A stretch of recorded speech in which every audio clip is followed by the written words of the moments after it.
Siguro better to fall in love with a ghost rather than being ghosted. Posible ba mangyari sa iyo na ma-inlove ka sa isang multo? Siguro posible kung pogi. Love is love po kasi, like, kahit ano siya, ganyan, parang kung love, di ba? Tsaka maraming type of love naman po kasi. Siguro naman, pwede naman. Kung attractive naman yung ghost. Really depends, but like right now, my mindset is I don't think I will ever fall in love with a ghost because it's a different entity. So, well, I don't know. I mean, I embrace the possibility, but right now, I don't think so.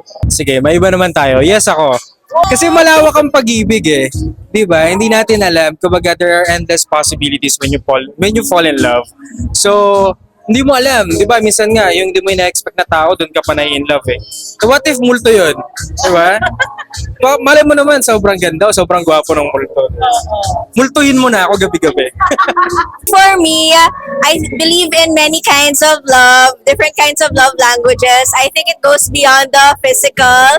So, I'm so open to the paranormal. Mabuti na yung ghost na attentive sa akin kaysa human na nag-ghost sa akin.